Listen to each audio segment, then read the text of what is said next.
Bonjour et bienvenue chez IFI Émotion. Parlons rapport signal-bruit SNR pour Signal to Noise Ratio. Si l'on doit faire une définition rapide, disons que pour tout appareil électronique IFI, c'est le rapport entre la valeur maximale du signal audio traité par l'appareil et le signal du bruit généré par l'appareil ou introduit dans l'appareil.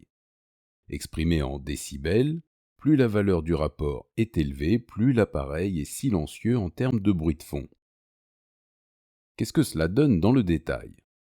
S'agissant d'un rapport S sur N, plus S, la valeur maximale du signal audio, est élevée, plus le rapport est élevé. Et plus N, le bruit de fond, est faible, plus le rapport est élevé. On améliore donc le rapport SNR en augmentant la puissance du signal audio et en diminuant la puissance du signal du bruit de fond. Augmenter la force du signal audio est un procédé limité par la distorsion de ce même signal. La distorsion croît proportionnellement avec l'augmentation de l'amplitude du signal. En conséquence, la puissance maximale de celui-ci est fixée selon la valeur limite de distorsion admise.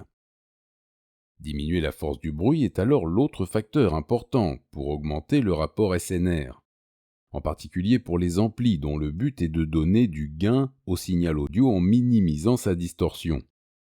Le SNR d'un système audio IFI est imposé par l'appareil ayant le SNR le plus faible.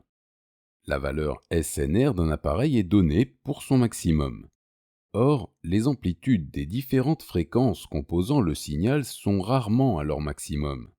Une note jouée pianissimo donne une plus faible valeur du signal maximum et diminue proportionnellement le rapport SNR.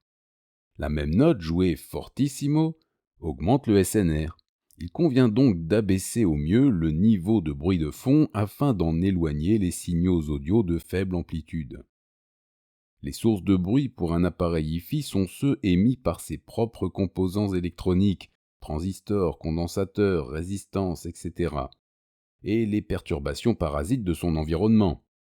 Pour qu'un appareil abaisse suffisamment le niveau de bruit de fond, il doit avoir des composants discrets, émettant peu de bruit, et être suffisamment isolé ou blindé contre les perturbations électromagnétiques et les vibrations mécaniques.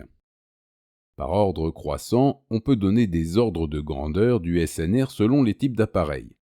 Pour la platine vinyle, il est supérieur à 60 décibels.